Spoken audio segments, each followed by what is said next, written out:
क्या आज आपको लगता है कि आपके पूर्वजों ने सही फैसला किया या नहीं? अगर कभी टाइम मशीन होती और मैं अपने अब्बा को जाकर पीछे बता सकता कि आपको जाना चाहिए या नहीं, शायद मैं अब भी उनसे कहूँगा आप रुकें, है ना? हम जैसे कि इस प्रोग्राम का नाम है हम देखेंगे, हम लोग रहेंगे यहाँ पर। जिन लोगों के वालिदैन ने सन 47 से पहले आज़ादी की लड़ाई में हिस्सा लिया और सन 47 में अपने पूरे होश हवास में हिंदुस्तान को चुना, उनको एक क्रिकेट मैच के पीछे अपनी पेट्रियाटिज़म का सर्टिफिकेट देने या टेस्ट देने की ज़रूरत नहीं है। I am so embedded. India is us and we are India. शायद देश कभी कभार कंफ्यूज हो जाता है कि उसे हम चाहिए, पर हमें ये पता है कि देश को हमारी ज़रूरत है।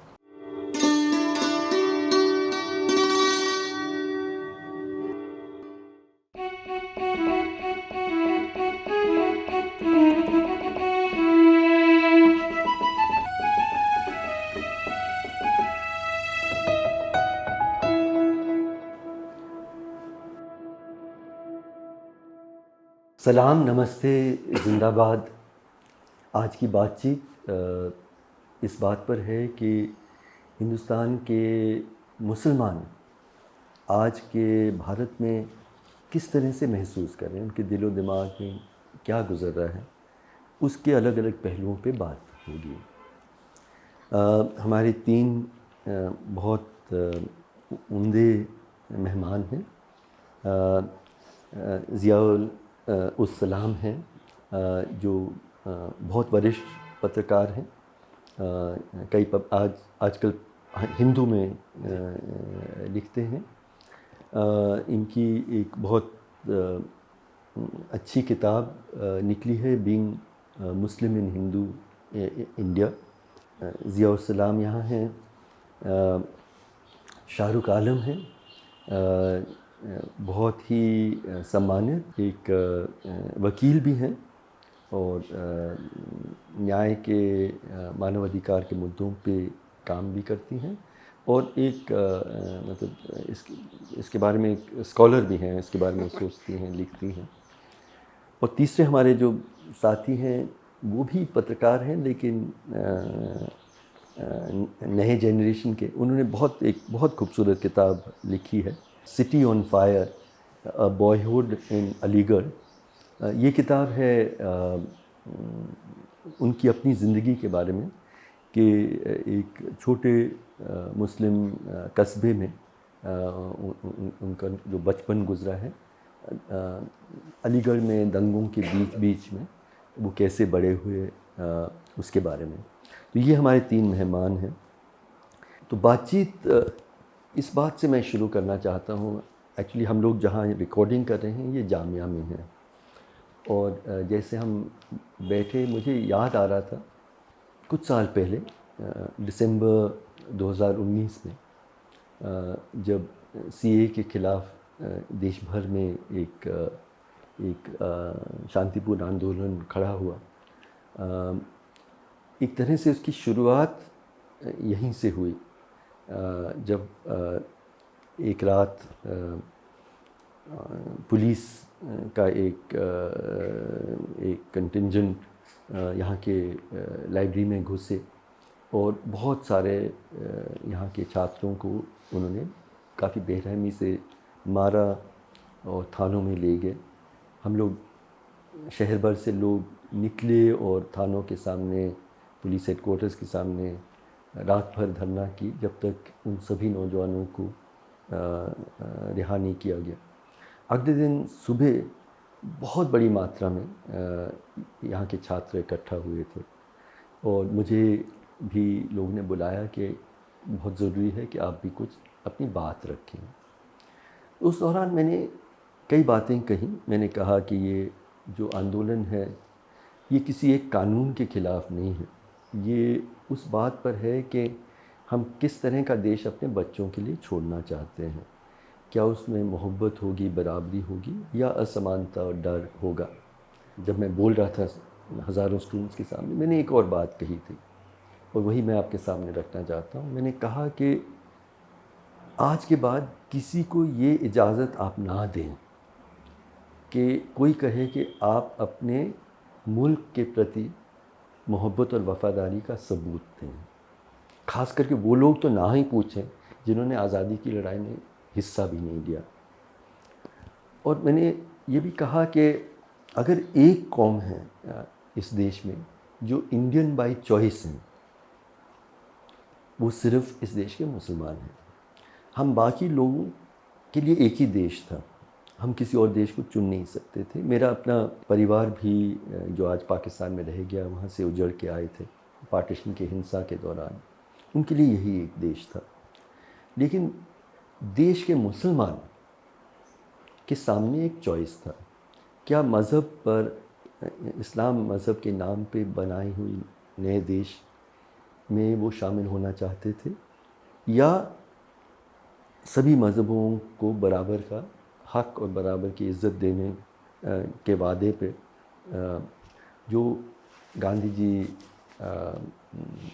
डॉक्टर अम्बेडकर, मौलाना आज़ाद, नेहरू की कल्पना के देश में वो शामिल होना चाहते थे। और आपके पूर्वज, आपके जो एंसेस्टर्स ने इंडिया चुना, तो आप इंडियन बाय चॉइस हैं, बाकी इंडियन बाय चांस हैं। मेरा पहला सवाल ये है कि क्या आज आपको लगता है कि आपके पूर्वजों ने सही फ़ैसला किया या नहीं? और इसमें मैं चाहूँगा कि तीनों बोलें। मैं ज़िया से शुरू करता हूँ। तो देखिए, मेरे वालिद साहब ने जब हमारे देश का विभाजन हुआ था सन 47 में, उस वक्त वो लाहौर में थे और पढ़ा रहे थे। अच्छा और हमारी फैमिली की रूट्स रामपुर यूपी में हैं। अच्छा तो जब आज़ादी का वक्त आया, विभाजन हुआ, तो दोनों तरफ बहुत कत्लेआम था। ट्रेन्स जो पाकिस्तान से चलती थी, न्यूली फॉर्म पाकिस्तान से चलती थी, और जब वो दिल्ली पहुंचती थी, अमृतसर पहुंचती थी, लाशें से तो लाशें उसमें हुआ करती थी और बहुत कम लोग ज़िंदा पहुंच पाते थे हिंदुस्तान तक। वही हाल जब ट्रेन यहाँ से जाती थी तो वहाँ पे हुआ करता था। ऐसे में उन्होंने, और वो एक मुफ्ती भी थे, हकीम भी थे, तो उनके पास एक बहुत बड़ा एक ऑप्शन था कि एक इस्लामिक स्टेट बन रहा है पाकिस्तान का, the so called Islamic Republic of Pakistan. तो मैं उसमें जाऊं और कुछ ना कुछ इस्लाम का पर काम होगा शायद वहाँ पे। उस वक्त तो कम से कम लोगों में ये उम्मीद थी। और उन्होंने लेकिन पाकिस्तान को चूज़ नहीं किया। उन्होंने कहा मुझे अपने वतन जाना है। बाय वतन ही मेंट रामपुर, कि मेरा वतन तो हिंदुस्तान है, रामपुर है, मैं वहीं पर जाऊंगा, मैं इस अजनबी देश में नहीं रहूँगा। तो वापस आ गए, रामपुर में रहे, फिर दिल्ली में रहे। कुछ अरसा, एक अच्छा खासा अरसा मेरे बचपन का लाजपत नगर में गुजरा है, जहाँ रेफ्यूजीज, जो कि रेफ्यूजी कॉलोनी थी, जहाँ पे पेशावर, लाहौर, रावलपिंडी से लोग बेघर होकर आए थे। और जहाँ पर भी मैं देखता था अपने घर से दाएं बाएं आगे पीछे हर तरफ हिंदू समुदाय के या सिख समुदाय के लोग हुआ करते थे। मेरा एक अकेला परिवार मुसलमान का होता था। लेकिन अच्छी बात ये थी, कहीं पर भी किसी ने मुझे ये याद नहीं दिलाया कि तुम अलग हो। मेरी पूरी तालीम दिल्ली में हुई, ब्लूबेल्स स्कूल में हुई और समरविल में हुई। उसके बाद दिल्ली यूनिवर्सिटी गया, तो इक्का दुक्का इंसिडेंट्स यूनिवर्सिटी में होने के एक आधे स्टूडेंट के अलावा कभी मेरे रिलीजन को प्राइमरी आइडेंटिटी नहीं माना गया। ब्लूबेल्स स्कूल में मैं पढ़ता था, उस वक्त में वहाँ पर 1500 तालिब इल्म होते थे। तकरीबन 1500 में 3 मुसलमान थे। उसमें एक मैं था, एक मेरी सिस्टर थी और एक और लड़का था। लेकिन हमें कभी किसी टीचर ने ये नहीं कहा कि तुम्हारे एंसेस्टर्स इंडिया के डिवीजन के लिए रिस्पॉन्सिबल थे। कभी भी किसी भी लेवल पे किसी टीचर, प्रिंसिपल या किसी क्लासमेट से उस तरीके की बात नहीं हुई। और जब कॉलेज में आके छोटी मोटी ऐसी चीज़ें हुई तो वो बहुत छोटी मोटी थी। अगर क्लास में 40 लड़कियाँ होते थे, अगर एक ने ऐसी बात बोल दी तो उसके साथ में 10 ऐसे होने होते थे जो कि उसको खामोश करते थे। मुझे याद है एक बार हमने कॉलेज टाइम में कोई इंडिया पाकिस्तान का कोई शारजा में मैच हुआ था। उस ज़माने में इंडिया पाकिस्तान को बहुत शौक था शारजा में जाके खेलने का, क्योंकि हर बार मेहनती मैच को डायमंड्स वगैरह मिला करते थे। तो इंडिया पाकिस्तान का कोई बहुत क्लोज मैच हुआ और आखिर में हम लोग हार गए।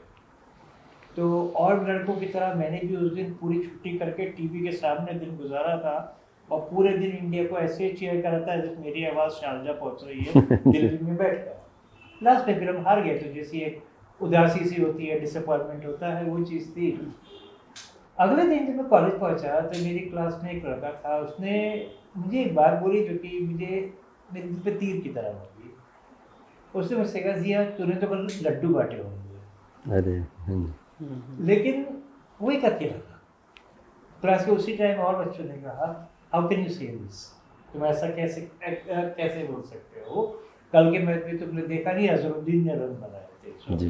अजहरुद्दीन जो उस टाइम में भारत के एक मिडिल ऑर्डर के बैट्समैन थे, बाद में भारत के कप्तान भी बने, तो एटलीस्ट वो उस टाइम के लोगों के लिए लगा कि जब अजहर भी हमारे नहीं खेलता है तो मुस्लिम्स बिलोंग किया, ये उन्हीं का देश है। तो ऐसा कभी मुझे लगा नहीं पास्ट में कि मेरे एंसेस्टर्स ने, मेरे वालिद साहब ने कोई गलत फैसला करा। 2014 के बाद और ख़ासतौर से 2019 के बाद से बार बार मुझे यकीन दिलाया जाता है, कहा जाता है, एक जैसे ठोक बजा की चीज़ बोली जाती है ना, कि तुम हमसे अलग हो, तुम हमसे अलग हो। 2019 में जब पुलवामा हुआ था, उस वक्त मैं उत्तर प्रदेश की एक कॉलोनी में था, और कुछ लोगों ने पुलवामा शायद 14 फरवरी को उसका हादसा हुआ था, उसके 2 दिन या 3 दिन के बाद एक मार्च पास्ट निकाला मेरे कॉलोनी में। कहने को उन्होंने कहा था कि हम शहीदों को याद कर रहे हैं, और मोमबत्ती कैंडल वाले लेके गए थे याद करने के लिए, तो उन्हें एक पीस मार्च निकालना था। पहले उन्होंने वो एक अमन का मार्च ही कर रखा, 10-15 मिनट पूरे कॉलोनी में घूमे, कुछ एंटी पाक स्लोगन तो लगना लाजमी हो जाता है जब भी पीस मार्च होता है हमारे देश में, तो वो उन्होंने लगाए, उसके बाद वो चले गए। आधे घंटे बाद वो दोबारा आए, और इस बार उन्होंने मेरे घर के बाहर आके एक अपना रैली का जगह बना ली, धरना दे दिया। और पहले उन्होंने एंटी पाकिस्तान के नारे लगाए, मैं अंदर घर में अंदर रहा, मुझे कोई फ़र्क नहीं पड़ा।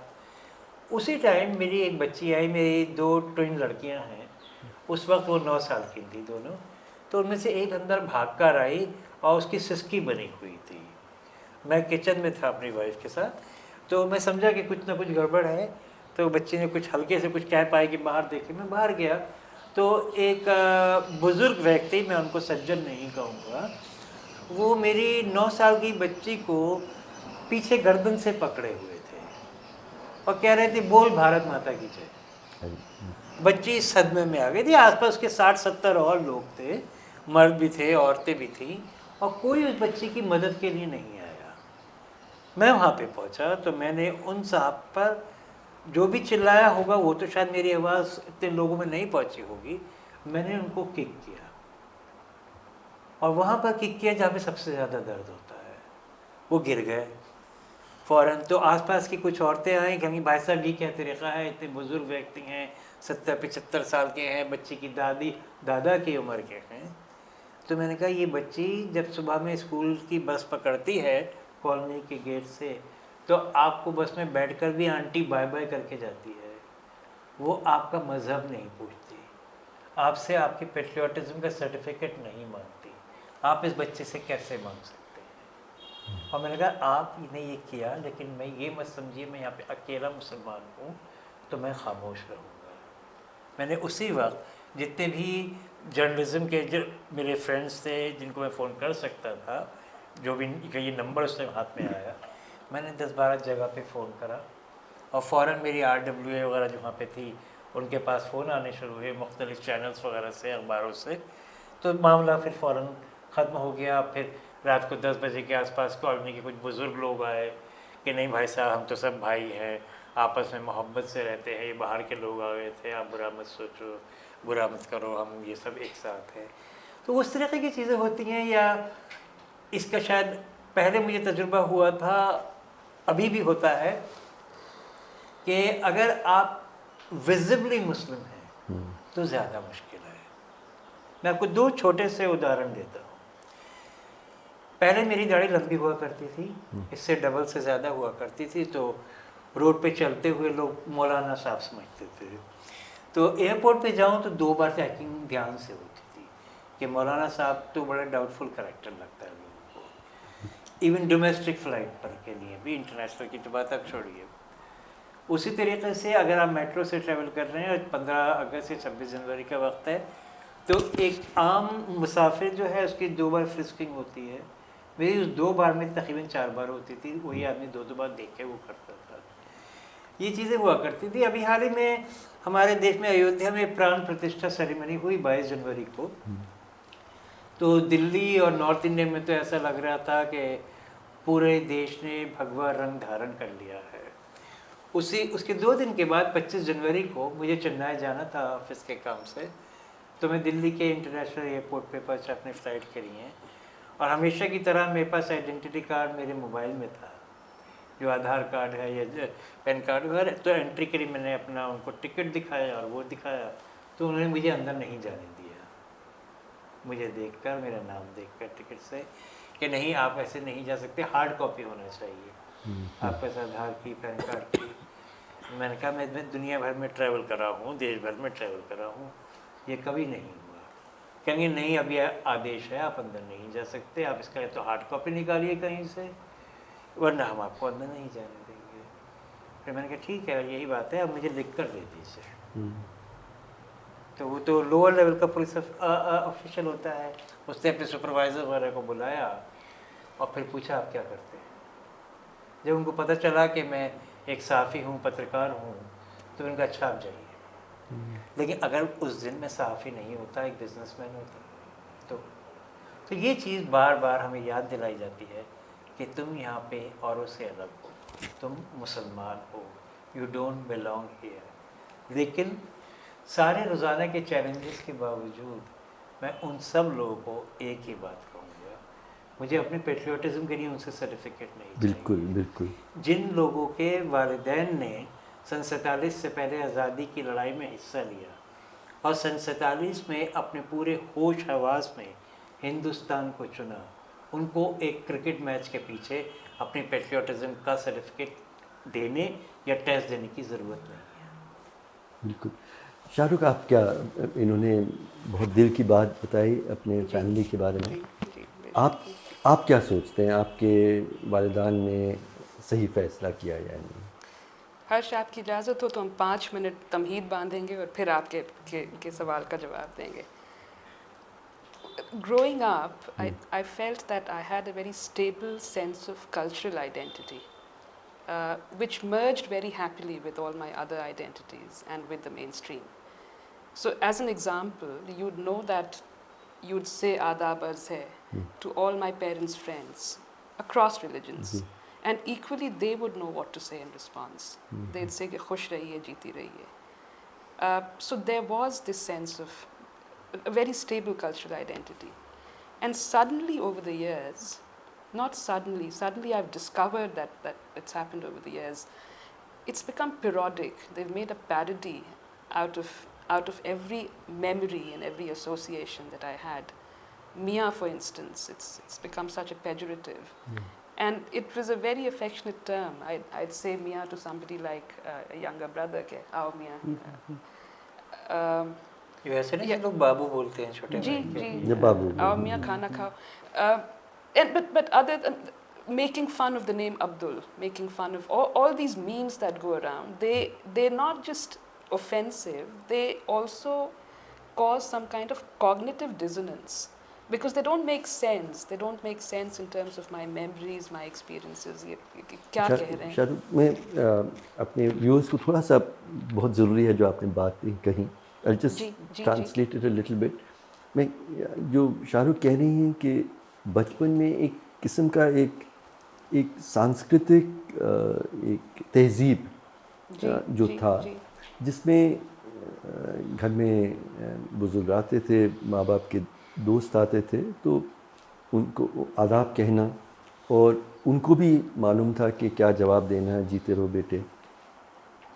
पर हाल ही में आप कह रहे हैं कि ये बदल सा गया है, अब ऑलमोस्ट उसका एक मजाक और कहीं पे बहुत और तंज इस्तेमाल होता है। और वो तंज जो मेरी समझ में नहीं आता है, it causes a cognitive dissonance. ये तंज क्यों है, कहाँ से आ रहा है, ये उनको समझ में भी नहीं रहा है। कि आपने उदाहरण दिया कि मियाँ प्यार के साथ अपने ज़ियाद जैसे छोटा भाई अरे मियाँ आए। आज मियाँ शब्द एक ऑलमोस्ट गाली के तौर पे इस्तेमाल हो रहा है, और ये क्यों हुआ है ये मुझे समझ नहीं आ रही। आपने कहा जी जी, because we are sitting here in Saiyadan Manzil. Saiyadan मंजिल में हर मुहर्रम में मजलिसें होती हैं। And I remember 2 or 3 years ago बहुत से छोटे बच्चे आते हैं, जाकिर नगर से, ओखला से छोटे छोटे बच्चे आते हैं, और डॉक्टर सैयदा हमीद एक दिन कह रही थी कि ऐसे ही तो तहजीब सीखते हैं बच्चे, मजलिसों में आते हैं, बैठते हैं। So that whole continuity of tehzeeb, there seems to be a disruption now. So my cultural markers are now parodies. My cultural markers are now something that is to be made fun of. Even the exoticization of biryani, for instance, that's not the sum total of Muslim culture to be eating biryani at Eid. That's one part of it. तो आपने यही कहा कि यही तहजीब बच्चों को भी जैसे इकट्ठा होते हैं बच्चे सीखते हैं, और कंटिन्यूटी रहती और थी, एक निरंतरता भी रहती है।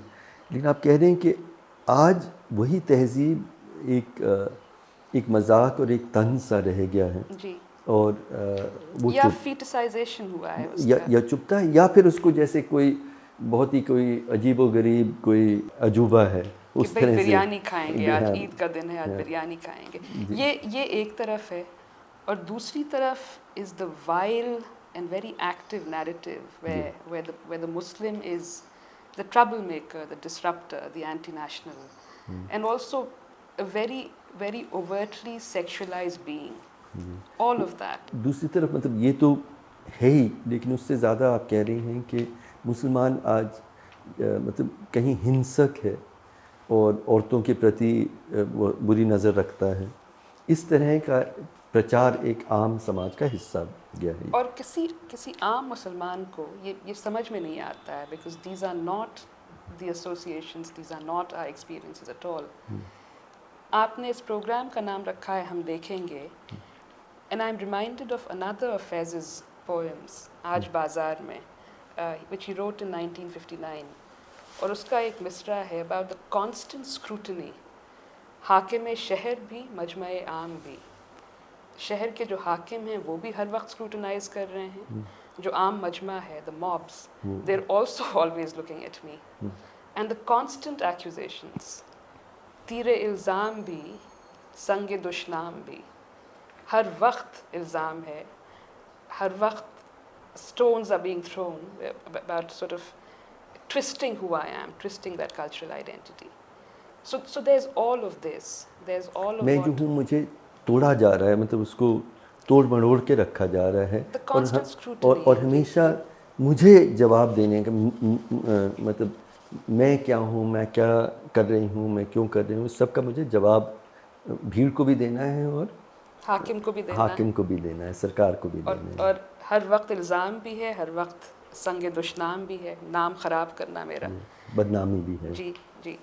About a year ago, I was at a meeting at the press club, और मीटिंग ऑर्गेनाइज की थी उन्होंने, rule of law was the general topic, और मनोज झा साहब उस दिन बोल रहे थे, and he looked at his audience, he looked at all the young people there, and he said that, do you realize that you are the last wall of defense between rule of law and constitutionalism and a very unequal society, or a very democratic deficit?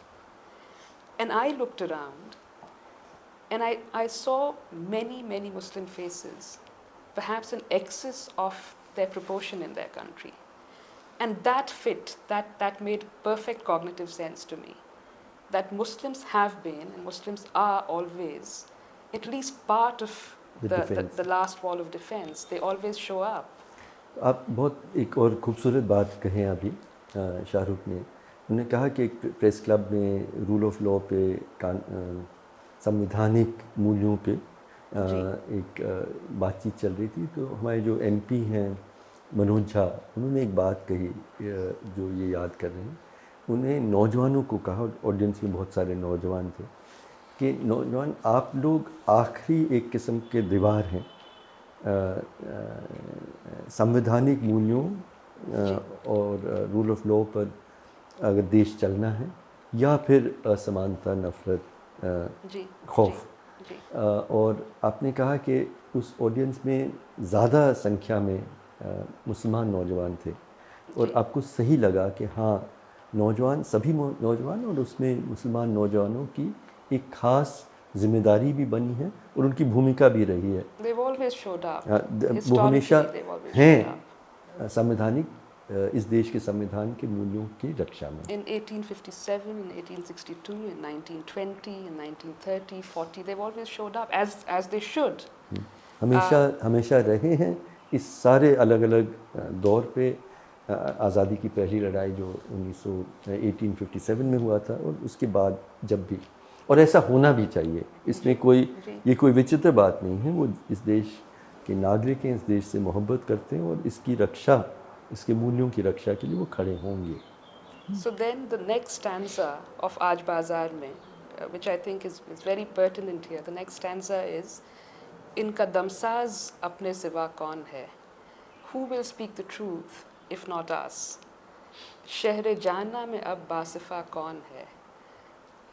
Dasht qatil ke shayan khada kaun hai? Look how many people have just switched over to the side of power. So if we don't speak up, who will? आप कह रहे हैं कि वही फैज़ के का वही नज़म का एक और हिस्सा है कि सच बोलने की हिम्मत अगर हम नहीं करेंगे, जो पीड़ित है उसके साथ हम नहीं खड़े होंगे तो कौन खड़ा होगा।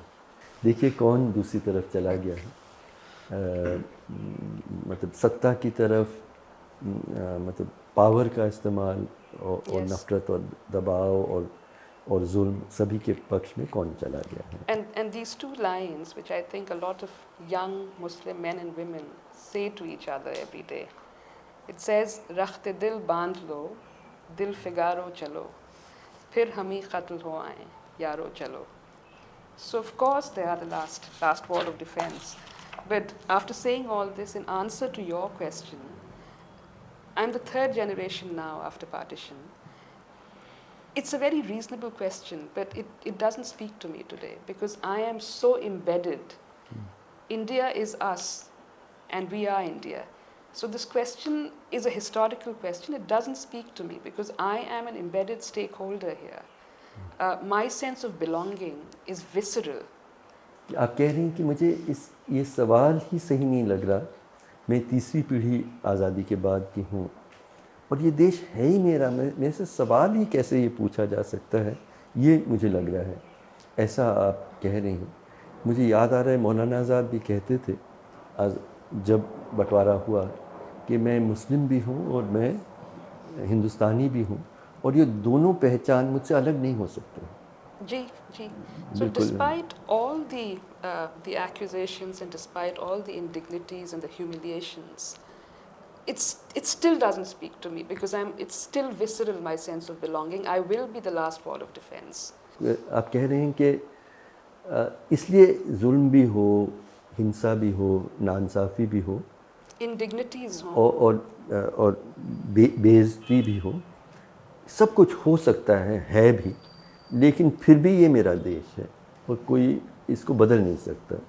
जी, और जी, मेरा जी। अपनापन जो मैं महसूस करती हूँ इस देश के प्रति, उसको कोई बदल नहीं सकता।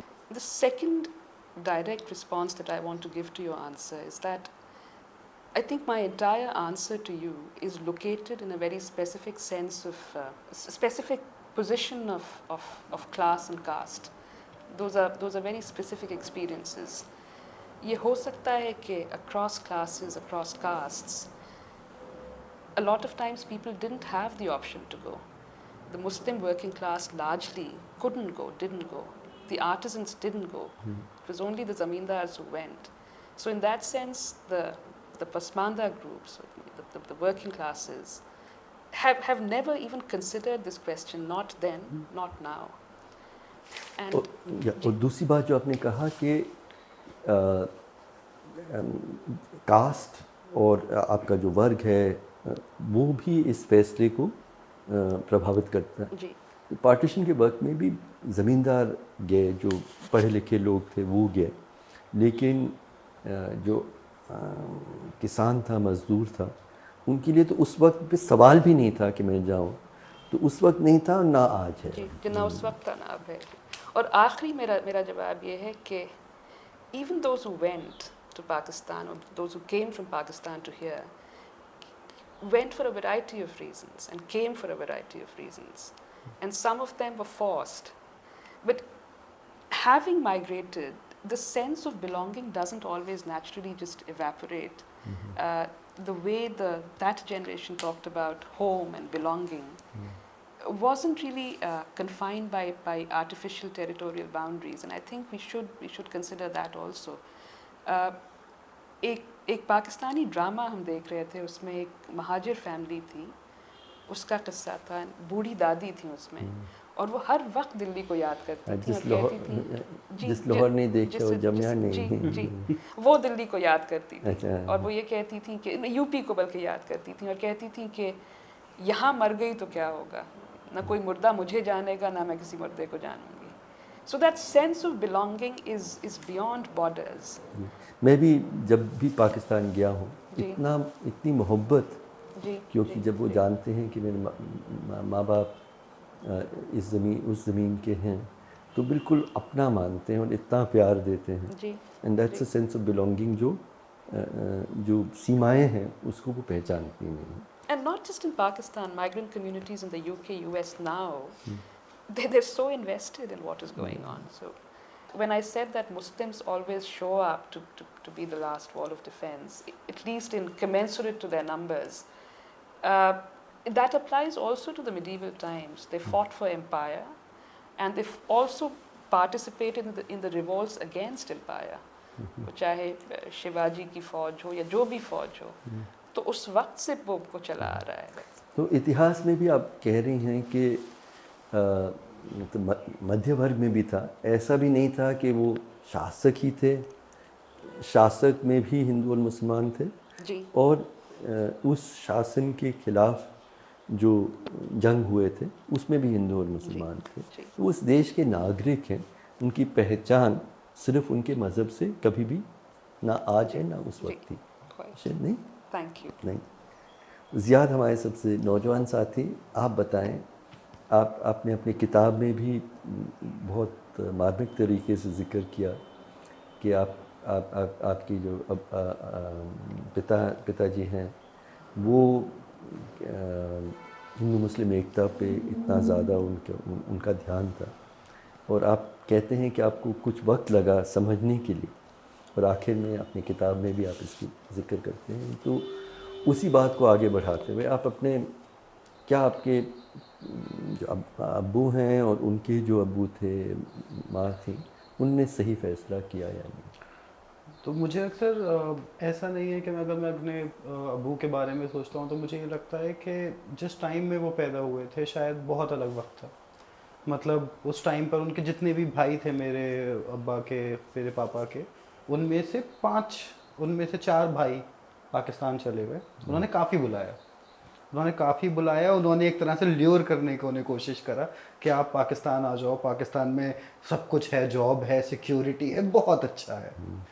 मेरे अब्बा उनसे मिलने जाते थे पर आखिर में वो गए नहीं।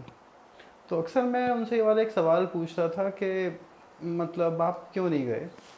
तो उन्होंने, वैसे मैंने किताब में भी जिक्र करा, वो कहते हैं कि ये मेरा घर है, हमारा 100 साल पुराना घर है अलीगढ़ में, काफ़ी पुराना, जहाँ पे मेरे दादा ने बनाया था पार्टीशन से पहले, इस सेंचुरी से पहले। तो क्या अपने घर को हम छोड़ के कैसे जाएं?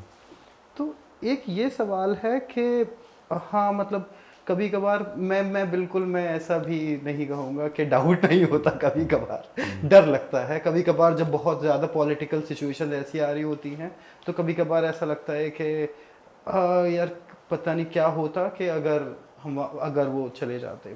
पर मैं फिर जहाँ पर भी मैं अक्सर वो वाली बात सोचता हूँ कि जो मेरे इलाके के लोगों की तरफ मैं देखता हूँ, तो उसमें ये है कि शायद ये एक सवाल भी एक प्रिविलेज से किया आता है कि मैं जा सकता हूँ।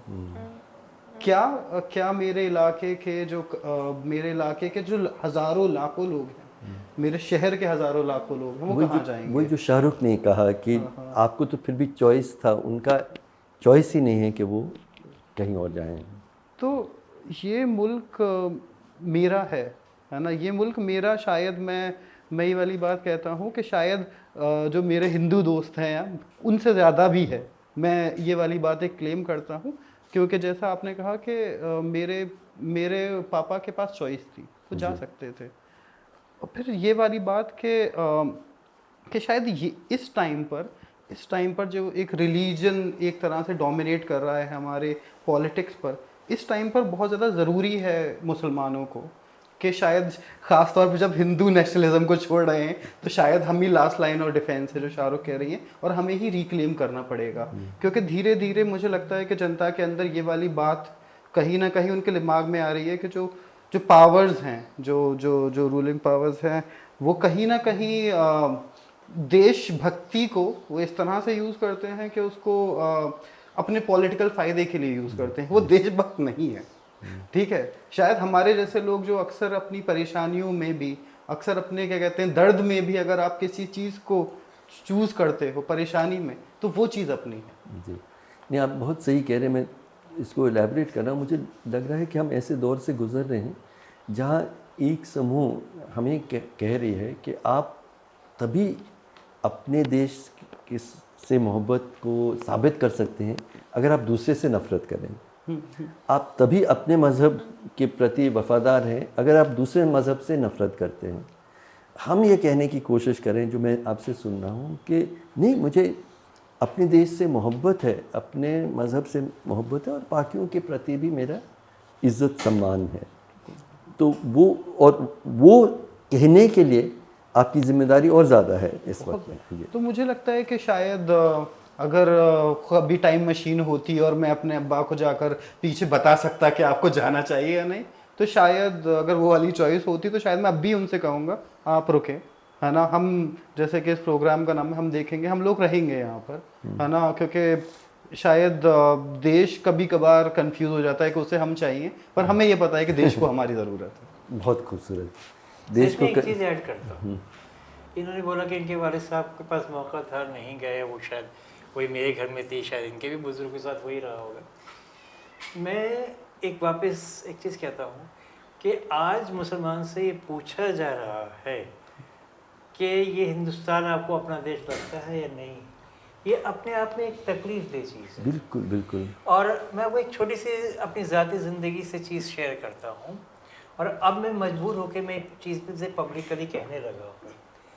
पहले मैं खामोश रहता था, ये एक सीक्रेट थी मेरी और मेरे अल्लाह के बीच में, मेरे वतन के बीच में, कहीं मैं नहीं कहता था। मैं जब भी किसी दूसरे मुल्क से अपने घर वापस आता था, अपने देश वापस आता था, तो जब फ्लाइट से हम लोग उतरते थे और एयरपोर्ट पे अंदर आने से पहले, तो मैं पहले ज़मीन को खामोशी से चोरी छुपे छूता था कि मेरे वतन की ज़मीन है। और उसके लिए मुझे आज भी किसी हिंदुत्व के प्रैक्टिशनर को सर्टिफिकेट देने की ज़रूरत नहीं है, ना मुझे उससे सर्टिफिकेट चाहिए। मैं उन लोगों से पूछूंगा कि जो लोग आज देशभक्ति का नारा लगाते हैं और कभी अमेरिका में, कभी कनाडा में हाउडी मोदी के नारे लगाते हैं, उन्होंने देश छोड़ा था। आज भी अगर आप उनको कहेंगे कि वापस आप लोग मेरठ, मुजफ्फरनगर या भोपाल आके रहने शुरू कर दो, तो मना कर देंगे। उनके पास कहाँ से ये अधिकार है कि भारत के, हिंदुस्तान के मुसलमानों पर टिप्पणी करें, उनकी शख्सियत पर सवाल उठाएं, उनकी नेशनलिज्म पर, उनके पेट्रियाटिज्म पर सवाल उठाएं। मैं उनके सवालों के जवाब देना भी अपनी तौहीन समझता हूँ। ज़िया साहब और आप सभी को, मैं अभी हम पहले के बारे में, इतिहास के बारे में, अपने परिवार के, अपने देश के लोगों के इतिहास के बारे में बात कर रहे थे। मैं फास्ट फॉरवर्ड आज मैं आना चाहता हूँ, और पिछले कई सालों से, पिछले 10 सालों से ज़्यादा हम देख रहे हैं कि कई चीज़ें बदली हैं। मैं कई महीनों से देश के अलग अलग कोनों में जब जाता हूँ, मुस्लिम समाज के लोगों के साथ अलग बातचीत वो भी चाहते हैं, और बातचीत होती है कि वो क्या महसूस कर रहे हैं। और अगर एक लफ्ज़ मैंने सबसे ज़्यादा सुना है उनसे इस दौर में, वो है डर। डर लगा जा रहता है, मतलब एक किस्म का ये जो लिंचिंग का दौर जो चला है, उससे हमेशा लगता है कि पता नहीं कोई ट्रेन में मेरे भाई चले गए हैं, मेरे पिताजी, मेरे शौहर चले गए हैं, तो पता नहीं क्या होगा उनको। मतलब एक अजीब सा वेग सा डर लगा रहता है, एक खौफ सा है। और दूसरी बात वो मुझसे बार बार कहते हैं कि एक सेंस ऑफ बिट्रेयल, मतलब कि क्या हिंदुस्तान अभी बदला है या हमेशा ऐसा ही था? क्या हम गलत फहमी में थे कि ये देश ने हमें अपनाया है, या हम अब देख रहे हैं कि किसी कारण से इन सालों में ये देश बदला है।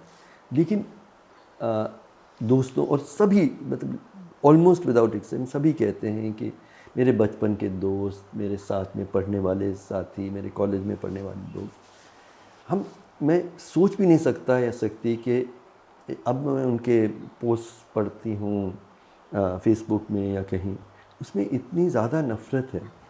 तो क्या हमें गलत फहमी थी? तो एक ये दूसरी बात लोग बताते हैं।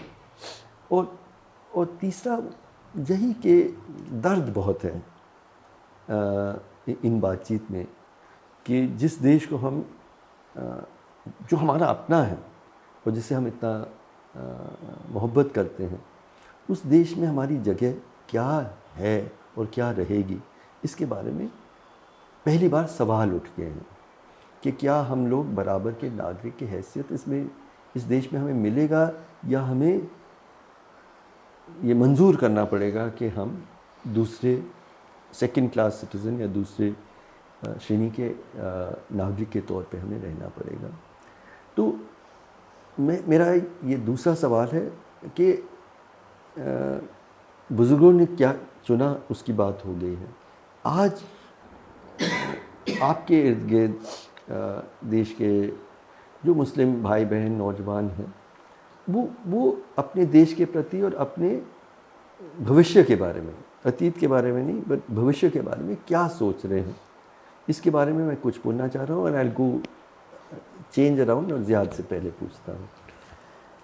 सर मुझे लगता है कि अगर हम ये वाली बात सोचते हैं कि मुसलमान क्या सोचता है, तो उसमें एक डिफरेंस है on the basis of their class. तो एक ये है कि अगर मैं ये देखता हूँ जो प्रिविलेज मुस्लिम्स हैं, जैसे हम या हमारे आसपास के मेरे दोस्त वगैरह, उनमें कहीं ना कहीं एक सेंस ऑफ बिट्रियल तो है, और एक इंडिफरेंस है कि उनको ये लगता है कि अब शायद हिंदुस्तान हमें अपना नहीं मानता, तो शायद मैं भी इस देश के बारे में नहीं सोचता। पर अगर जगह आप गुरबा पे चले जाएं, जो गरीब आदमी है, जो मजदूर है, जो वहाँ पे काम करता है, मतलब वो मुझे उसके अंदर एक अभी भी मुझे लगता है कि एक होप है, एक उम्मीद है। क्योंकि मुझे अक्सर ये भी लगता है कि उम्मीद रखना शायद उस अपने काम की तरफ बढ़ने के लिए पहला एक स्टेप होता है। उम्मीद ना हो तो फिर हम करें क्या अपनी ज़िंदगी के साथ? नहीं, तो उम्मीद ना होना है ना रखना, डिस्पेयर, मुझे ये लगता है कि ये सिर्फ प्रिविलेज में आ सकता है। जिस इंसान के पास अगर कोई और चॉइस ही नहीं होती, तो उसको ये होता है कि उसके लिए शायद होप, उसके लिए शायद इतना ज़्यादा मैटर करती जितना हम सोच भी नहीं सकते। तो मुझे ये लगता है कि खूबसूरत बात आपने तो कही। जैसे शाहीन बाग आखिर क्यों हुआ, है ना? अगर हमारे जैसे मुसलमान जो कि इन चीज़ों को बहुत ज़्यादा इंटेलेक्चुअली या एनालिटिकली एनालाइज करते हैं, तो शायद शाहीन बाग नहीं होता। शायद हम लोग अपने डिफरेंसेस में मर जाते और लड़ते कि ऐसा होना चाहिए, ऐसा होना चाहिए। वो ज़मीन का मुसलमान है जो आता है और अपने तिरंगे को रिक्लेम करता और है, आती हैं और भी ज़्यादा आती हैं औरतें आती हैं कि ये मेरा मुल्क है ना, हमें, और ये हमेशा हमारा ही मुल्क रहेगा। मेरे बाप दादा यहाँ पर रहे थे और हम भी हमेशा रहेंगे, हमारे बच्चे ही यहाँ पर रहेंगे। तुम हमसे सवाल करने वाले कौन होते हो? नहीं, उनकी अथॉरिटी को चैलेंज करते। उस दौरान जब शाहीन बाग जैसे देश भर में बहुत जगह मुस्लिम औरतों ने, कामकाजी मुस्लिम औरतों ने मोर्चा संभाला था उस आंदोलन का, और मैं उन 100 दिनों में मैं देश के हर कोने में गया और उन महिलाओं से बात करता था। तो एक बात वो बार बार कहते थे कि हमें बेवतन ना कोई कर ले, यही इसीलिए हम हम बाहर निकले, हम बेवतन ना हों। और वो लफ्ज़ भी मुझे आज भी दिल में चुभता है कि ये मेरा देश है, मुझे बेवतन ना करो। तो मुझे ये लगता है कि जो ख़ास तौर पे अगर हम ये सोचें कि जो घेटोज़ में जो लोग हैं उनको पूरा पूरा वो इतने ज़्यादा पॉलिटिकली समझदार हैं, है ना, उनको पूरा अंदाज़ा है कि किस तरह की पॉलिटिक्स है और किस तरह के उनके रिस्पॉन्सेज होने चाहिए, पर उनके अंदर एक ये वाली उम्मीद है कि कोई भी क्या कहते हैं, कोई भी हुक्मरान हमेशा ज़िंदगी भर नहीं रहा, और ऐसा नहीं है कि वो तो आते जाते रहेंगे, हम हमेशा यहाँ पर रहेंगे। तो एक वो सेंस ऑफ बिलोंगिंगनेस मुझे लगता है जो एक हमारा गरीब तबका है, जो वर्कर्स हैं, उनके अंदर कोई वो कहते हैं हम वोट करेंगे देखो जाएगा, आप हमें नहीं बताओगे। अगर आप कह रहे हैं एक ज़िद्दी उम्मीद, जिद है, उम्मीद की ज़िद नहीं। तो अक्सर मैं शायद उन्हीं से, मुझे लगता है कि अक्सर अगर मैं अपने दोस्तों से, अपने आसपास के लोगों से मेरी नाउम्मीदी भी आती है तो शायद मैं फिर उम्मीद के लिए मैं फिर उनके पास ही जाता हूँ। तो फिर मुझे लगता है कि हाँ, ऐसा नहीं है कि सिर्फ नाउम्मीदी, उम्मीद है। बहुत खूबसूरत बात कही। शाहरुख, आप क्या बोलेंगे? I want to add to that जो जैद कह रहे हैं, जैद रिएक्शन की बात कर रहे हैं कि जो प्रिविलेज क्लासेस का रिएक्शन होता है वो मुख्तलिफ होता है वर्किंग क्लासेस से, मगर हम उसमें जोड़ना चाहते हैं कि रिएक्शन तो बाद में होता है, जो इम्पैक्ट होता है वो भी बहुत मुख्तलिफ होता है। We have to be very clear that the material harm is mostly 99% of the times on the poorest Muslim communities, on the Pasmanda communities. ये बात भी बहुत ज़रूरी शाहरुख ने किया है कि कहनी थी कि जो ज़ियाद ने कहा कि जो सबसे गरीब है मुसलमानों के बीच में, पीड़ित है, पासमानदा है, वो आज भी वो उम्मीद को एक ज़िद के तौर पे पकड़ा हुआ है। लेकिन ये this is even more remarkable, जैसे आप कह रहे हैं, क्योंकि सबसे ज़्यादा असर मटीरियल हार्म, जो लिंचिंग्स, मतलब उनकी ज़िंदगी पे जो सीधा असर, लाइवलीहुड, उनके रोज़गार पे, उनके पढ़ाई और आगे बढ़ने के, नौकरी के, बिज़नेस में, उसमें ये जो असमानता और नफ़रत का दौर चल रहा है उसके में सबसे ज़्यादा असर उन पे है, लेकिन सबसे ज़्यादा उम्मीद भी उनकी है। जी जी। And also I want to say that the elite Muslim, the assault still is very much psychological, it's conceptual, it's not material. That doesn't lessen it, but we have to be very conscious that it's the working class, it's the Pasmanda class that is bearing the brunt of the assault. नहीं, बिल्कुल जो शाहरुख ने कहा कि ऐसा नहीं कि असर जो जाति और वर्ग के तौर पे जो तथाकथित उच्च वर्ग है मुसलमानों में, उन पे असर नहीं है, लेकिन उन पे जो असर हुआ है वो उनके भावनाओं पे हुआ है। जी। लेकिन साइकोलॉजिकल एक मनोवैज्ञानिक तरीके पे उनके ऊपर हुआ है। जो कामकाजी मुस्लिम हैं उनके ऊपर भावनाओं पे तो हुआ ही है, लेकिन उनकी सीधे ज़िंदगी, आज मैं रोज़गार चला पाऊँगी कि नहीं, आज मेरे बच्चे सही स्कूल में जा पाएंगे कि नहीं, इस सब पे उसका असर पड़ रहा है। और बेवतनी भी होगी तो आपकी मेरी शायद बाद में हो, पहले वो, और बेवतन भी वही होंगे पहले। But having said this, I want to talk about two things, the idea of betrayal and the idea of hope. मेरा ये ख्याल है कि बहुत मुश्किल वक्त है, but when you think in terms of betrayal, you're still thinking that the majority should have accepted me, they didn't. But I want to think about that. I mean, there's nobody to accept me or not accept me. It's my land. So we don't talk about other crises in terms of betrayal. We talk about it in terms of a problem. The Dalits don't talk in terms of betrayal. The poor don't talk in terms of betrayal. I don't think Muslims should also talk in terms of betrayal. It's a very difficult time. We'll rise and we'll be the last wall of defense and we'll reclaim it. Shahrukh जो कह रही हैं वो कह रहे हैं कि जब दलित भी शोषित है, आदिवासी भी शोषित है, कामकाजी मजदूर भी शोषित है, उनसे ये नहीं कहते हैं कि हमारे साथ धोखा हुआ है, हमारी उम्मीदों से एक तरह से वफादारी नहीं रही है। वो कह रहे हैं कि हमारा हक है, हमें मिलना चाहिए। बहुत गलत हो रहा है और गलत बहुत- हो रहा है, हम हम इसका सही करेंगे। I am a stakeholder. आपस में मिलकर ही कर सकते हैं, मुझे लगता है। लेकिन मुसलमान से आज भी जब हम पूछ रहे हैं, जब वो महसूस कर रहे हैं एक सेंस ऑफ बिट्रियल कि हमारे साथ धोखा हुआ है, तो कहीं हम ये भी मान रहे हैं कि कि उनका इस देश में टिकना इस पर निर्भर है कि जो मेजॉरिटी कम्युनिटी है वो उनको on some goodwill, on some good faith, and उनके साथ बराबरी का नज़रिया रखें। जी, आप कह रहे हैं कि मेरा देश है, मैं आपके ऊपर क्यों निर्भर हूँ? जी, जी, आप गलत कर रहे हैं, मैं इसका सामना करूंगी, लेकिन मेरा इस देश के प्रति एक जो मेरी जगह है वो आपके मानने या ना मानने पे निर्भर नहीं, क्योंकि ये मेरा भी देश उतना ही है जितना आपका है, नहीं? जी। और इन दैट कॉन्टेक्स्ट वो जो सवाल जो है, जो आप भी कह रहे हैं कि क्या होता अगर आपके वालिद चले जाते, दैट सवाल इज फ्रोजन इन टाइम। महाजिरों के साथ वहाँ क्या हुआ? बिल्कुल बिल्कुल। या लोग कहते हैं कि वहाँ बहुत मुसलमान हैं, पहुंच जीना भी हराम कर पाते रहे या थे। नहीं पहुंच नहीं नहीं, पाते। बांग्लादेश में जी, तो वो सवाल it's frozen in time. It doesn't speak to historical time at all. So that as well. तो आप कह रहे थे वो सवाल भी कि एक्चुअली मैं थोड़ा सा अपनी तरफ से इसको कहना चाहूँगा कि आइडिया ऑफ पाकिस्तान और idea of India, idea of Pakistan ये था कि आपके अलग अलग पहचान होते हैं, लेकिन एक ही पहचान ज़रूरी है, वो आपका मज़हब, और एक ही मज़हब के लोग जब तक एक साथ नहीं रहेंगे उनको बराबरी और सुरक्षा नहीं मिल पाएगा। आइडिया ऑफ इंडिया बिल्कुल अलग था। आइडिया ऑफ इंडिया ये था कि हम एक जैसे होने की कोई ज़रूरत नहीं है, उसको ढूंढे भी नहीं। Yeah. आप अपना मज़हब माने, आप अपनी भाषा बोलें, आप अपना रहन सहन रखें और मैं अपना रखूं, और हम एक दूसरे के साथ दोस्ती रखेंगे, एक दूसरे को अपना मानेंगे।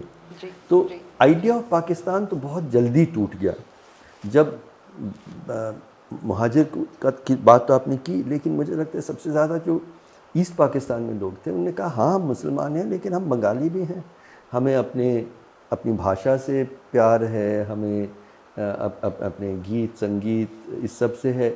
और उसको लेके जो हिंसा हुई, हमारे जो पार्टीशन में कहते हैं 10 लाख लोग मारे गए, बांग्लादेश का पाकिस्तान से अलग होने में 30 लाख लोग मारे गए। जी। तो एक मज़हब होने से कोई सुरक्षा का तो कोई गारंटी फायदा था ही ही नहीं नहीं। है। तो दैट इज एब्सोल्युटली राइट। जी। But let me move now to Zia. Sir, इसमें मेरी राय इन दोनों से थोड़ी मुख्तलिफ है। पहले आपकी बात पे मैं कहता हूँ, जो आपने रिलीजन की बात बोली, तो जो आज हिंदुस्तान में मुसलमान है उसने जिन्ना के इस्लामिक रिपब्लिक ऑफ पाकिस्तान को नकारा था। जी। जो आज हिंदुस्तान में हमारे हिंदू भाई बहन हैं उनको उसी सियासत का सामना करना पड़ रहा है और उनको हिंदू राष्ट्र की पॉलिटिक्स को नकारना है, तभी आइडिया ऑफ इंडिया कामयाब होगा। भारत के मुसलमान अपना इम्तिहान दे चुके हैं, अब हिंदुओं के लिए इम्तिहान का वक्त है कि वो हिंदू राष्ट्र को नकारते हैं या स्वीकारते हैं, पहली चीज़। दूसरी चीज़, हिंदुओं ने कहा कि पसमानदा पे ज़्यादा असर होता है या उनका पसमानदा की ज़िंदगी नॉर्मल चलती है, जैसे रियाद ने कहा, तो मैं उससे थोड़ा मेरा डिफरेंस है। और आज की तारीख में बदकिस्मती की बात यह है कि नफ़रत इस हद तक पहुंच गई है कि गांव में, छोटे शहरों और कस्बों में भी बात पहुंच चुकी है।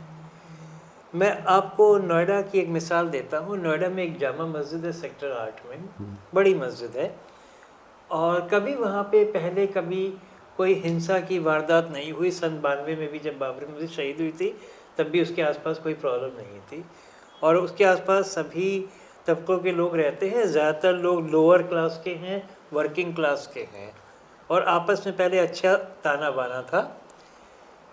अब ये हो गया है कि वो बहुत सारे ऑटो वाले रहते हैं, उनसे मेरी बात हुई, उन्होंने कहा पहले हम एक ही खैनी साथ खा लेते थे, कोई पंडित है कोई मुसलमान है इसका फ़र्क नहीं करते थे कि किसकी हथेली पे उसको साफ बनाया गया और किसने खाया, इसका फ़र्क नहीं था। उनका आज पंडित मेरे हाथ से नहीं खाता है, क्योंकि मैं खाना भी चाहूँ तो मुझे वो ऑफ़र भी नहीं करेगा। दूसरे गलत शब्दों में बोला कि तू वो है, तो उस तरीके का जो डिस्क्रिमिनेशन है, दैट सोशल अपार्थाइड, वो lower middle class working class में भी पहुंच चुका है। ये रियलिटी है, इसको हम इनकार नहीं कर सकते।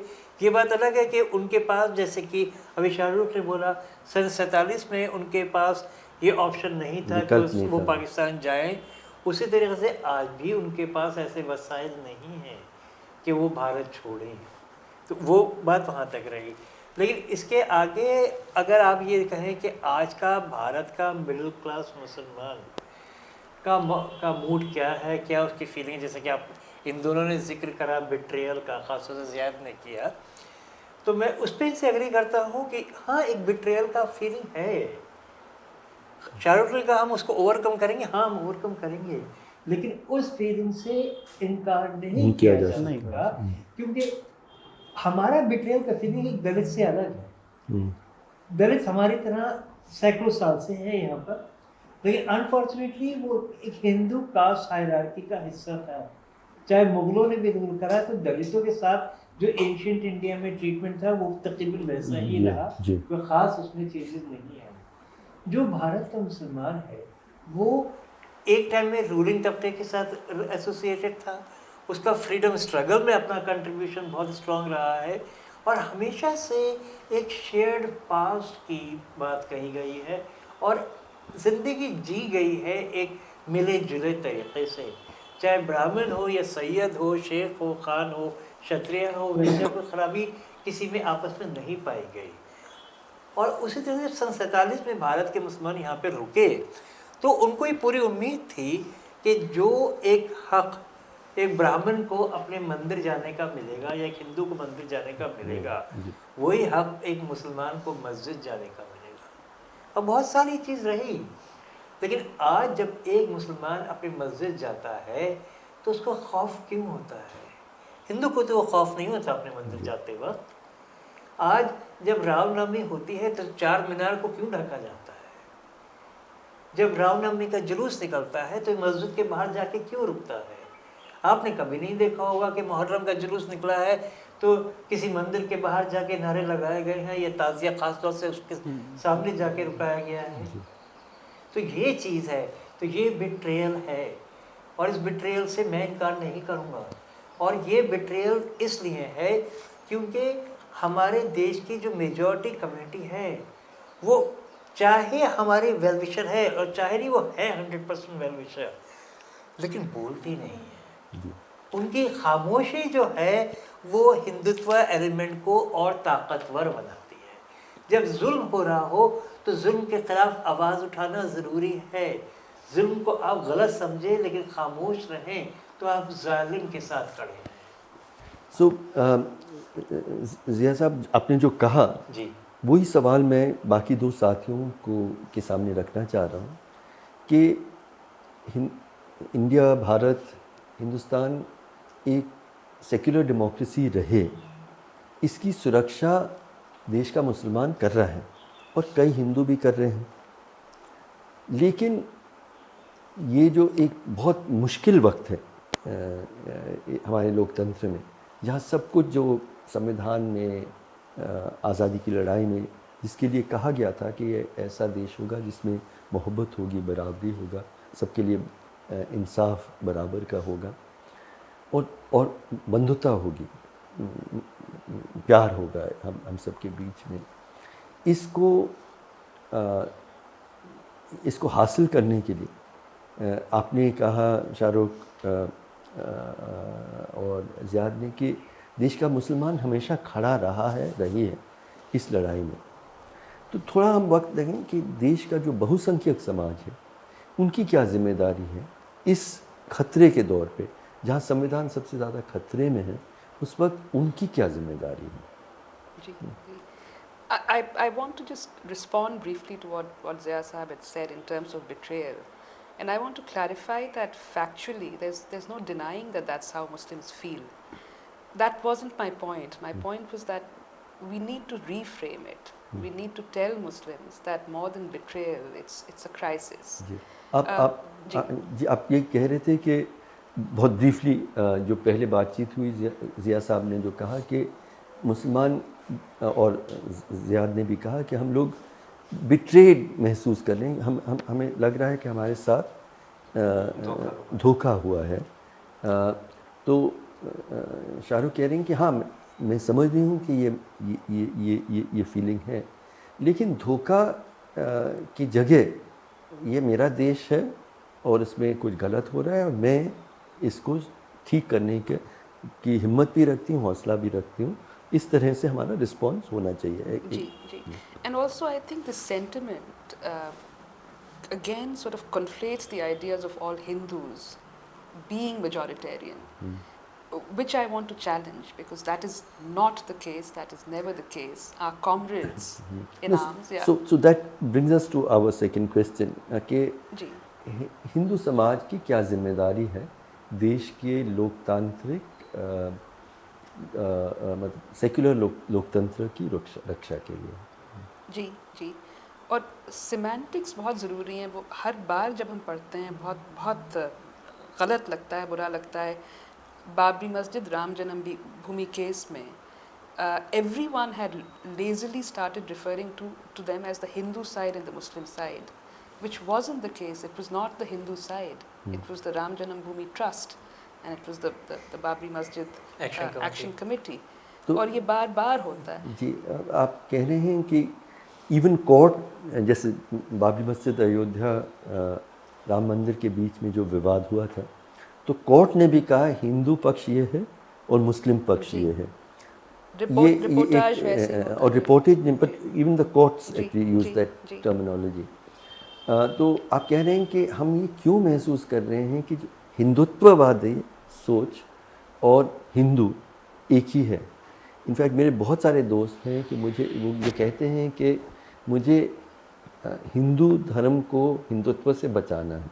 जी और इसी तरह से जो टेररिस्ट इस्लाम पे जो यकीन रखते हैं वो इस्लाम की बात तो कर ही नहीं रहे हैं। इस्लाम कहाँ सिखाता है कि आप मतलब बेगुनाह की जान लें। तो हमें इस्लाम को भी मतलब जो दहशत गर्दी तो ये सही है कि आपकी पहली बात जो मैं समझ रहा हूँ, आप कह रहे हैं कि ये हिंदू मुस्लिम के बीच में लड़ाई है ही नहीं। और ये लड़ाई है वो लोग जो मज़हब का इस्तेमाल नफ़रत और हिंसा के लिए कर रहे हैं। That's exactly what I'm saying. But if we sort of say that majoritarianism or Hindu nationalism is representing a particular ideology of Hindutva, of Hindu nationalism, and what is the way forward? I had something else in mind that I wanted to talk about. For instance, इस program का नाम आपने हम देखेंगे रखा है, and that's again been a subject of some strange controversy. That particular nazm, जबकि ये नज़म 79-81 में लिखी गई थी against ज़ियाउल हक। ज़ियाउल हक who was authoritarian, who शुक्रिया, आपने पूरा नाम लिया। इस जी हाँ पे ज़िया साहब के खिलाफ लिखी गई थी, जो कि अथॉरिटेरियन थे और इस्लामिस्ट थे।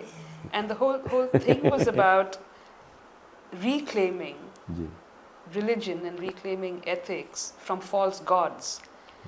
And I've been wondering now why a society that's apparently on the sort of the upsurge, why is it feeling so insecure? Because I've always read that secure civilizations are always open and reflexive and open to criticism. What is missing here? तो आपने एक और खूबसूरत बात कही कि इस पूरे प्रोग्राम का नाम है हम देखेंगे, और ये फैज़ अहमद फैज़ की एक ऐसी नज़म की बात है जो एक्चुअली जुल्म के ख़िलाफ़ जब आम लोग खड़े होते हैं उसका एक किस्म का प्रतीक बन गया है इस पूरे सब continent. Specifically against an authoritarian Islamist dictator, where he reclaims an ayat and says it's you're a false god. और ज़ियाउल हक जो इस्लाम के नाम पे एक बिल्कुल ही तानाशाही कर रहे थे, उन्होंने कई चीज़ें की। वो चाहते थे कि काला नहीं पहना जाए, साड़ी नहीं पहना जाए और गीत संगीत ना हो। तो इकबाल बानो काली साड़ी पहनती हैं और एक बहुत बड़े स्टेडियम में जाती हैं और ये नज़म गाती हैं। एक तरह से जो पूरा एक जन विरोध ये तानाशाही बगावत के की खिलाफ, आवाज़ थी। बगावत की आवाज़ इतनी खूबसूरत है, इसलिए मुझे लगता है हम सब के लिए। लेकिन इसको भी हिंदुत्ववादी लोगों ने Anti-Hindu, इसको तोड़ मरोड़ किया है। सर और क्योंकि इसके वो भी एक ऑथोरिटेरियनिज्म के खिलाफ आवाज़ जी, थी, और ये यहाँ पर भी एक ऑटोक्रेट के खिलाफ आवाज़ है। बिल्कुल, और इसलिए वो उसको तोड़ मरोड़ रहे हैं।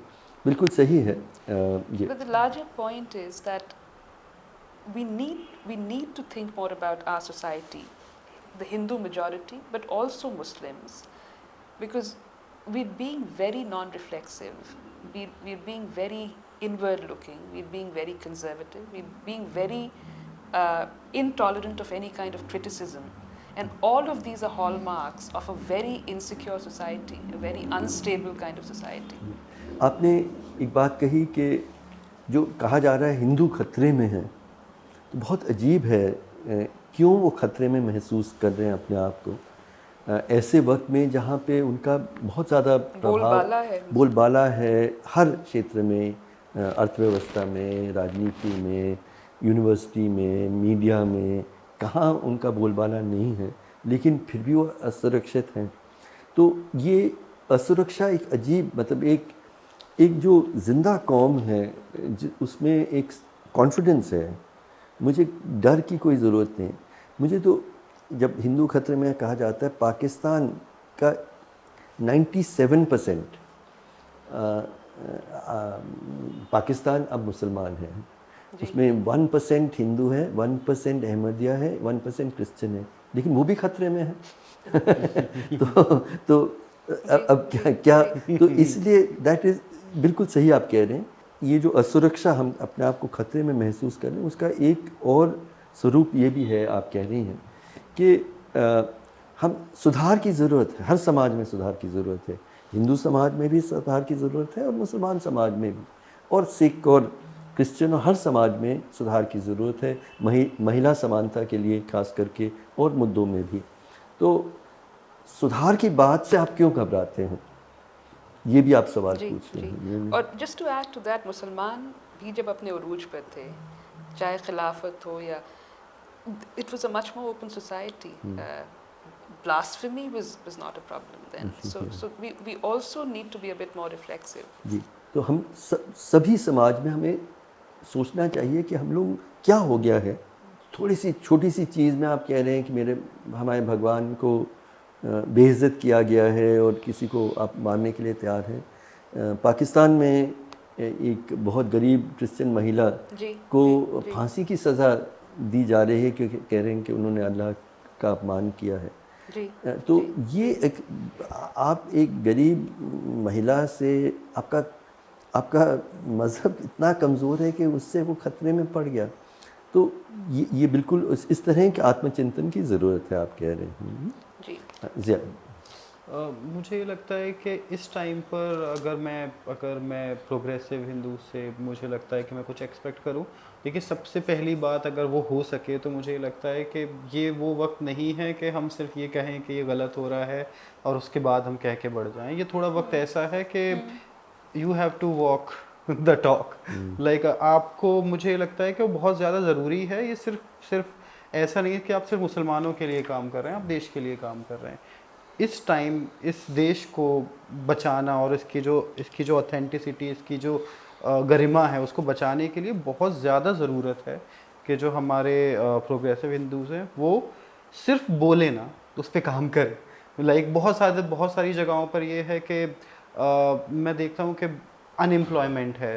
तब जिस टाइम पेंडेमिक हुआ था तो मुसलमानों का इकोनॉमिक बॉयकॉट हुआ था, इतने ज़्यादा लोग अभी भी लीगल परसिक्यूशन झेल रहे हैं और जेलों में हैं।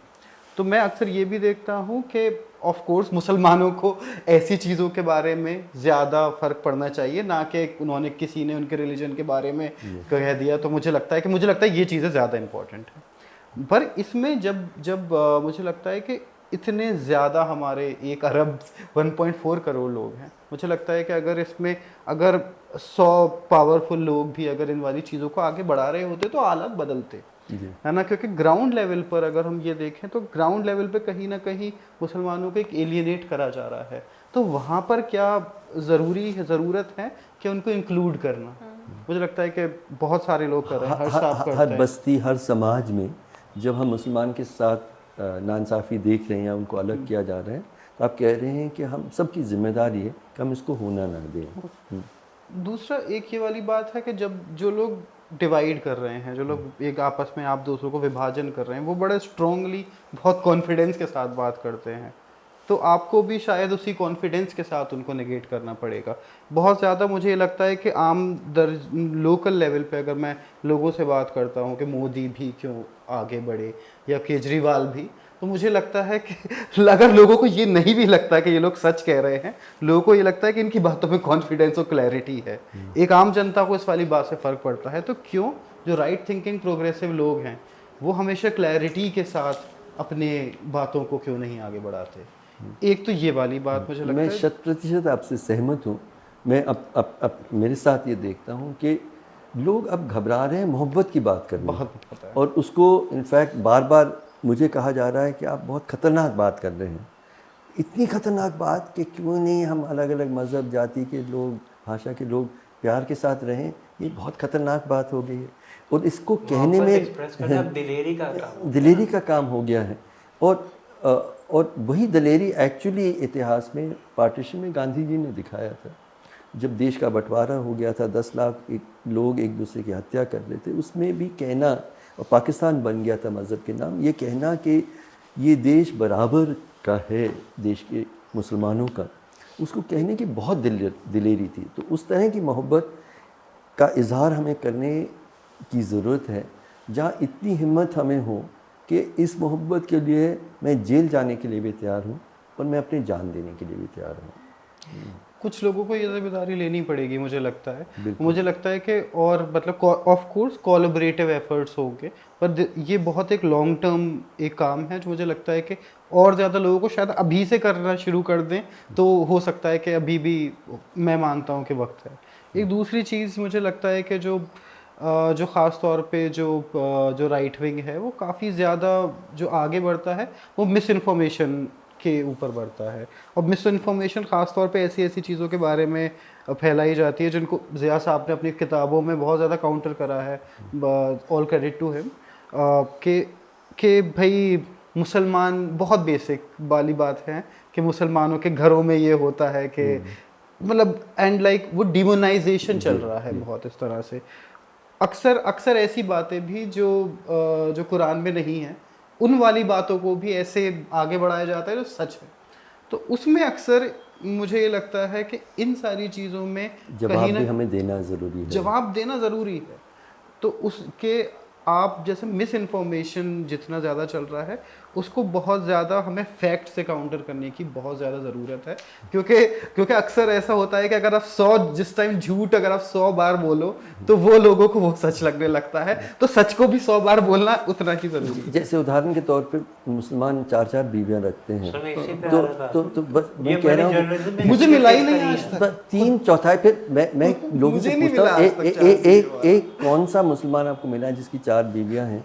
और अगर ये आम बात होती तो 3/4 मुसलमान मर्द मतलब शादी नहीं कर पाते, तो कितने गैर शादीशुदा मुसलमान मर्द जानते हैं। लेकिन इतना वो तो उसमें कोई दिमागी तौर पे वो रैशनल नहीं। पर आपका कहना है कि हमें खुल के इस तरह के प्रेजुडिसेस का भी जवाब हिंदू समाज के लोगों को देना अलीगढ़ में मैं पूरी ज़िंदगी पला बड़ा हूँ, और ये वाली बात कि 4 शादियाँ, ऐसा लगता है कि लाइक प्रोग्रेसिव लोग भी इस तरह की बातें, तो मैं ये कहता हूँ कि सबसे पहले ऑलमोस्ट ईर्ष्या भी, स्टैटिस्टिक्स और ऑलमोस्ट ईर्ष्या भी होती है लग रही है उनकी भाषा में। ज़्यादा ईर्ष्या देखो 4-4 बीवियां वो लग रहे हैं, हम तो नहीं एक ही नाम हम ढूंढ पा रहे हैं। चलिए तो ये वाले जिस तरह के ऐसे 4 शादियाँ, मुझे लगता है कि ये हिंदू पेट्रियार्कल ईगो को ज़्यादा हर्ट करती है। तो अगर आप स्टैटिस्टिक्स की बात करें, मैं पूरी ज़िंदगी में अलीगढ़ में पला बड़ा हूँ, मेरे ज़्यादातर जानने वाले मुसलमान हैं, मैंने काफी ढूंढने का भी ट्राई करा कि किसी की 4 शादियां हों, मुझे आज तक जिंदगी में मुझे नहीं मिला। मैं आपसे बहुत बड़ा हूं, मुझे आज तक कोई मुसलमान ऐसे मिला जिसकी 4 बीवियां हो। तो हो सकता है, मैं लोगों से वाली बात कर रहा हूँ कि आप जो सब जानते हो मुसलमानों के बारे में वो सभी गलत हो, ठीक है। तो बेहतर तरीका ये है कि अगर आपको ये जानना है कि क्या है, तो बेहतर ये है कि मुसलमानों से बात करें, राइट थिंकिंग मुसलमानों से, और थोड़ा सा जो रिसर्च आर्टिकल्स हैं इन वाली चीज़ों में, जो थोड़े न्यूट्रल आर्टिकल्स हैं, आपके इन्फॉर्मेशन सोर्सेज क्या हैं। अगर आप कोई प्रोपेगेंडा आर्टिकल्स पढ़ रहे हैं तो सबसे पहले आपके सोर्स ऑफ इन्फॉर्मेशन कहाँ से आ रहे हैं। अगर आपके sources of information he corrupted है तो आपकी इन्फॉर्मेशन इवेंचुअली करप्टेड होगी। दूसरी बात यह है कि ये एक बहुत प्रॉब्लमेटिक चीज़ है कि ऐसा लगता है कि एक पोस्ट ट्रूथ सोसाइटी बनती जा रही जी, जी, है बिल्कुल। जहाँ पर कुछ किसी को ये नहीं पता कि सच क्या है, पर लोग इनफैक्ट उस वाली बात को सबसे मान रहे विचित्र हैं। बात यह है कि सबसे ज़्यादा ये बेवकूफ़ी की जो सोच है वो सबसे पढ़े लिखों में है।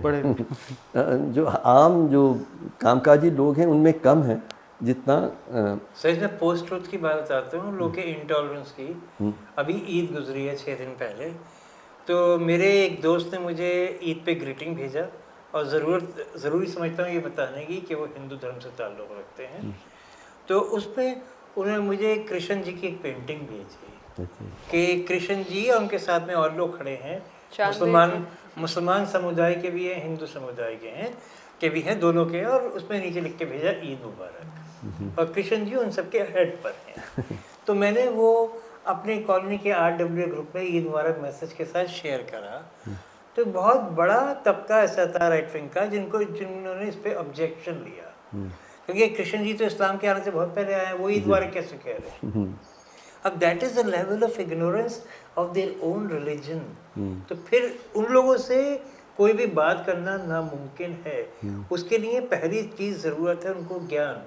जब आपके पास इल्म नहीं है तो आपसे बात क्या हो। नहीं, पर ज़िया साहब यही बातचीत को पूरा करने के लिए जो बहुत ज़रूरी बात आप दोनों ने कहा कि ये जिम्मेदारी। हर्ष सॉरी, हम एक बात कहें, बस एक बात हम ये कहना चाह रहे हैं कि तुमने बहुत ज़रूरी बात कही, बट प्रोग्रेसिव्स और इंटेलेक्चुअल्स का ये काम होता है, they're not Hindus. Progressives and intellectuals are across the board. There are different सभी categories. प्रोग्रेसिव्स को ये बात करनी हुई But है। overwhelmingly, they're more progressive Hindus. They're more active Hindus because they are in a majority. So that way it makes sense to me. But it doesn't make sense to me in terms of strategies for Hindus, which is how you are but I describing think it. मतलब ये सबकी जिम्मेदारी है, पर मुझे लगता है जो आप कह रहे हैं कि it's easier for a Hindu to raise these questions क्योंकि तो देखिए, अगर आज मुसलमान ये सवाल उठाता है ना, जैसे नसरुद्दीन शाह ने भी उठाए, जी, तो पहली बार उनको मुसलमान के तौर पे देखा जाने लगा। और वो हमेशा उनको एक एक्टर के तौर पे देखा जाता था। जी, जी। आमिर खान ने उस चीज़ की आवाज़ उठाई तो उनको भी मुसलमान बना दिया गया। आमिर खान ने तो उठाई भी नहीं, उनकी वाइफ ने उठाई। It's much more dangerous for a Muslim to talk about धर्म this देखने person. लगते हैं, और खासतौर से अगर सामने वाले का मजहब इवन टेक्निकली इस्लाम हो, तो फिर इन लोगों को प्रॉब्लम हो जाती है। तो ज़िया साहब, जिस इस बातचीत को ख़त्म करने से पहले आप क्या अपेक्षा करते हैं देश के नागरिकों से जिसमें बड़ी संख्या देश के हिंदू हैं, सेक्युलर डेमोक्रेसी को बचाने के लिए? तो मैंने अभी अर्ज़ किया था कि ये वक्त खामोश रहने का नहीं है। जी, आवाज़ उठाइए। जो भी फोरम आपके पास है, सोसाइटी में आप 4 दोस्तों से मिलते हैं, उनके सामने आवाज़ उठाइए, सोशल मीडिया पे आवाज़ उठाइए, अखबार में, चैनल में, जहाँ पे आवाज़ उठा सकते हैं अपनी आवाज़ उठाइए। देश के मुसलमान के लिए आवाज़ मत उठाइए, आप आइडिया ऑफ इंडिया के लिए आवाज़ उठाइए, हमारे कॉन्स्टिट्यूशन के लिए आवाज़ उठाइए, और आप इंसाफ के लिए आवाज़ उठाइए। जब तक आप इंसाफ के लिए आवाज़ उठाएंगे, आप किसी ख़ास तबके के लिए आवाज़ नहीं उठाएंगे, आप सिर्फ एक इंसाफ की गुहार लगाएंगे। और इंसाफ ये नहीं कहता कि कत्ल अगर हिंदू ने किया है तो ये सज़ा है, मुसलमान ने किया है तो ये सज़ा है। इंसाफ दोनों के लिए बराबर होता है। अगर आज आप इंडिफरेंट हैं या भयभीत हैं, खौफज़दा हैं, तो शायद कल बहुत देर हो जाएगी। और साथ साथ जितने भी लोग, जैसे कि अभी शाहरुख ने भी कहा था, हिंदू हैं, कहीं ना कहीं पे हिंदूज़ को भी और मुसलमानों को भी एक कॉमन मीटिंग पॉइंट पे आना पड़ेगा, आपस में एक पुल बांधना पड़ेगा कि मुसलमान हिंदू के घर आए, हिंदू मुसलमान के घर आए। मैं कितने मुसलमानों को जानता हूँ जो ज़िंदगी में कभी किसी हिंदू के घर नहीं गए, कितने हिंदुओं को जानता हूँ जो आज तक ज़िंदगी में कभी मुसलमान के घर नहीं आए। तो वो चीज़ जो हमारे माइंड में एक सोशल अपार्थाइड है, जिसको कि हम कुछ लफ्ज़ों में नहीं और स्कूलों में साथ में पढ़े, उसको ख़त्म करना पड़ेगा। जी। आप दोनों दिल्ली के हैं, आप बताइए। I was raised in Patna and I move to Delhi much later in life, and there's a big difference culturally. Delhi में जितना नावाकिफ हैं जी। एक दूसरे से, पटना में नहीं हैं. दिल्ली में है ये पार्टीशन की लेगेसी है, वी एंड दे की। Possibly. लेकिन वो बढ़ा, मतलब मेरी बेटी जिस स्कूल में पढ़ी और 10 साल बाद उनकी जो कज़न्स हैं वो पढ़ी, बहुत कम फर्क हो मुस्लिम गया। बच्चे दिख रहे फर्क हैं. हो गया। There has been a steady decline in an elite school. ये सही है. भैया आपने स्कूल की बात करी ना और साहब ने, तो मैं आपको बताता हूँ, जब मैं स्कूल में था मेरी पूरी तालीम दिल्ली में हुई है, अलग अलग स्कूल्स में, कॉलेजेस में. जैसे मैंने पहले अर्ज़ किया, कभी इस बेसिस पे मुझे हाईलाइट या स्पॉटलाइट में नहीं डाला गया कि मैं मुसलमान हूँ और बच्चे हिंदू धर्म के हैं या 2-4 बच्चे सिख या ईसाई भी हैं. लेकिन अभी आज के माहौल में जब मेरी बच्चियाँ अभी 4-6 महीने पहले की बात है, एनसीआर में ही वो एक पब्लिक स्कूल में पढ़ती हैं और आज 12-13 साल की हैं. 4 महीने पहले बच्चे सुबह स्कूल की बस में चढ़ रही थी, 8वीं क्लास में थी, तो उनके 11वीं-12वीं क्लास के लड़कों ने बुली करने के लिए उनको सीट पे बैठने नहीं दिया और पहले कहा पहले जय श्री राम बोलो फिर सीट पे बैठने देंगे. तो उनमें से एक लड़की खौफजदा हो गई, वो हल्की सी रुहासा सी हो गई. दूसरी वाले ने अपनी बहन का हाथ पकड़ा और बड़ा जो लड़का था उससे बोली, आपने सीट पे बैठने से पहले अल्लाह अकबर कहा था. हाँ, बहुत अच्छा जवाब है. माशाल्लाह. तो ये चीज़ हमें फेस नहीं करनी पड़ी थी, आजकल के बच्चों को फेस करनी पड़ रही है. और ये 2014 की लेगेसी है. जी. 2014 के बाद का जो हिंदुस्तान का नक्शा खींचा जा रहा है, हिंदी हिंदू हिंदुस्तान, ये उसकी लेगेसी है. ये कॉन्स्टिट्यूशन ऑफ इंडिया की देन नहीं है. तो साथियों, बहुत सुंदर, बहुत खूबसूरत, दर्दनाक भी, लेकिन उम्मीद से भरी हुई ये बातचीत रही हमारी और मैं बहुत आभारी हूँ. जो हम देख रहे हैं कि जब देश आज़ाद हुआ, हम भारत के लोगों ने तय किया था कि हम ऐसा देश बनाएंगे जहाँ सबको बराबर के हक़ होंगे. आप अपने तरीके से इबादत करिए, आप अपने तरीके से अपना रहन सहन रखें, आप अपनी भाषा बोलें, आप हर तरह से अपने तरीके से जीने का हक़ रखते हैं, आज़ादी रखते हैं और बराबर के नागरिक की हैसियत में आप ये देश आपका उतना ही है जितना किसी और का. आज हम ऐसे दोराहे पे पहुँचे हैं जहाँ पे हमें तय करना होगा, और अभी जो चुनाव आ रहे हैं उसमें हम ये फ़ैसला करेंगे. पर मुझे लगता है कम से कम एक आगे की पीढ़ी को ये तय करना होगा कि हम कैसा देश चाहते हैं, कैसे देश में चाहते हैं कि हमारे बच्चे बड़े हों, आप हाँ और हम बुज़ुर्ग हों. क्या उस देश में गैर बराबरी होगी, उस देश में डर होगा, खौफ होगा, या उस देश में हम एक दूसरे पे विश्वास रखेंगे, इंसानियत का रिश्ता सभी के बीच में रहेगा, बराबरी का हक़ सभी मानेंगे. देश में कमियां हैं, वो हम सब के लिए कमियां हैं और हम सब मिल के, हमारा हक़ भी है और हमारा फ़र्ज़ भी है कि हम मिल के इसको सुधारेंगे. तो मुसलमान जब दलित के साथ नाइंसाफ़ी देखता है या आदिवासी के साथ नाइंसाफ़ी देखता है या औरतों के साथ नाइंसाफ़ी देखता है, तो उनका भी फ़र्ज़ बनता है कि वो बराबर से खड़े हों और उसका सामना करें. उसी तरह से देश के हिंदू समाज के लोग देखते हैं कि मुसलमान के साथ जो बहुत मुश्किल दौर से गुज़र रहे हैं, हम सब का फ़र्ज़ बनता है कि हम आवाज़ उठाएं और उसका सामना करें. और नफ़रत का सामना हम और नफ़रत से कभी अगर हम करेंगे तो नफ़रत ही और गहरा होगा.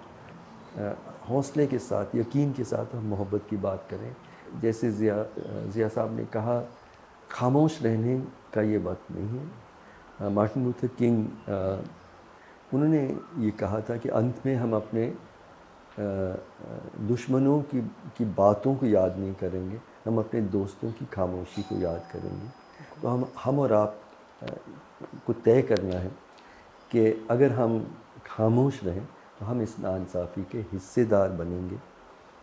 और किस तरह का देश हम बनाना चाहते हैं और कोई नहीं तय करेगा, आप करेंगे, मैं करूँगा. जिंदाबाद. Thank you.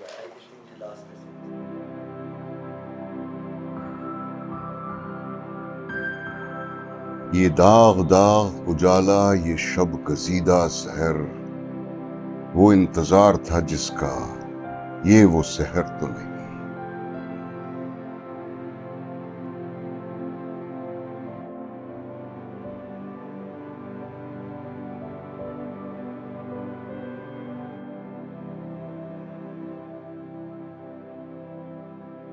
Thank you.